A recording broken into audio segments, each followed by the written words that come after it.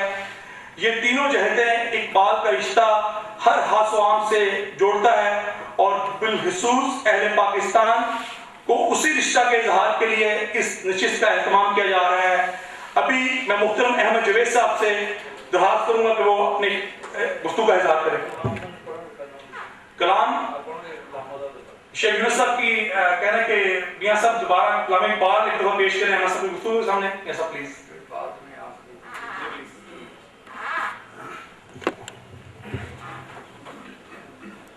اے باد صبا کملی والے سے جا کہیو پیغام میرا قبضے سے امت بیچاری کے دین بھی گیا دنیا بھی گئی اے باد صبا کملی والے سے یہ موج پریشان خاطر کو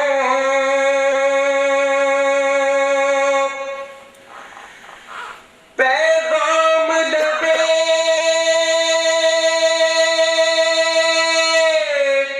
ساحل نے دیا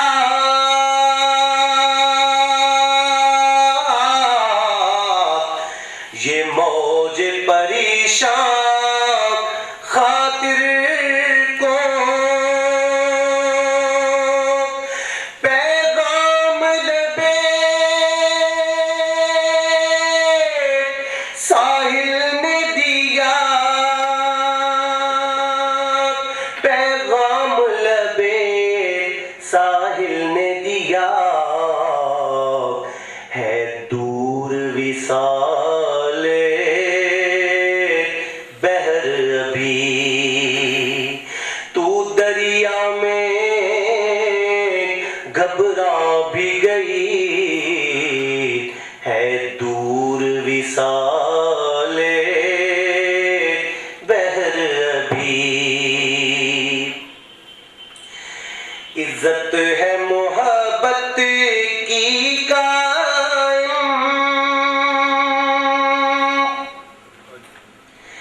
اے کیس حجاب محمد سے عزت ہے محبت کی قائم اے کیس حجاب محمل سے محمل جو گیا عزت بھی گئی محمل جو گیا عزت بھی گئی غیرت بھی گئی لیلا بھی گئی محمل جو گیا عزت بھی گئی اور نکلی تو لبے اقبال سے ہے کیا جانیے کس کی ہے یہ صدا نکلی تو لبے اقبال سے ہے کیا جانیے کس کی ہے یہ صدا کیا جانیے کس کی ہے یہ صدا پیغام سکون پہنچا بھی گئی پیغام سکون پہنچا بھی گئی دل محفل کا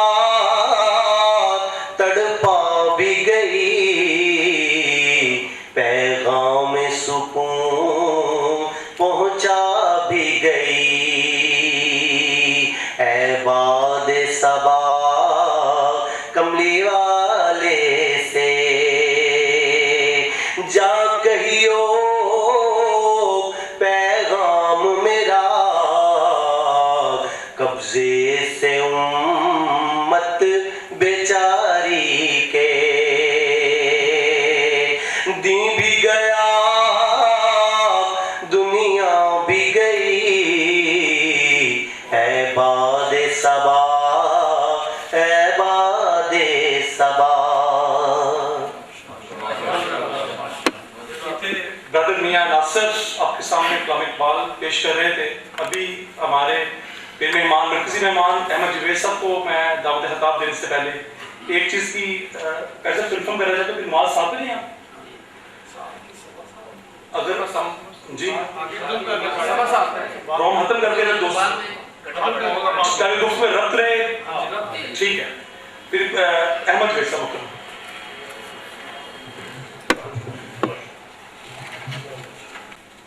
سب مقدرین حضرات جنہوں نے اقبال کے مختلف زاویوں سے ان کی فکر کا خلاصہ نکال کے رکھ دیا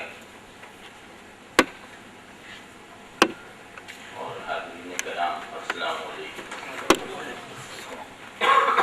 بسم اللہ الرحمن الرحیم. الحمدللہ وحدہ والصلاة والسلام علی من لا نبی بعدہ.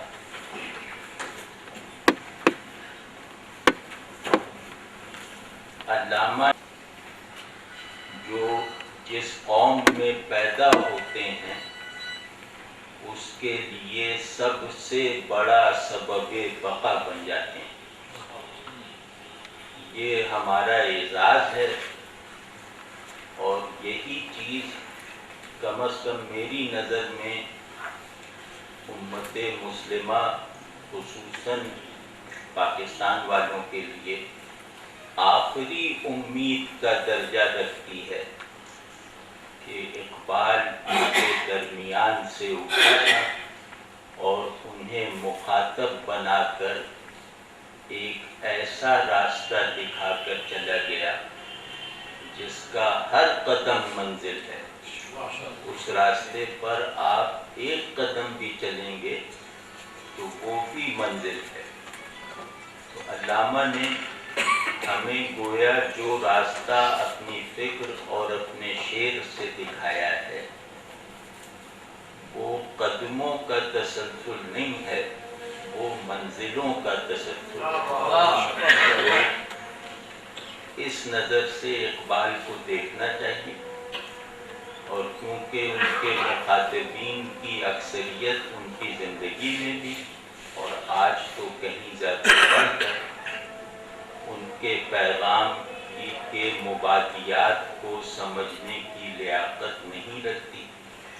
مطلب اقبال تک پہنچنے کے لیے جو دو پری کوالیفیکیشنز ہیں, ایک زبان جاننا جس زبان میں انہوں نے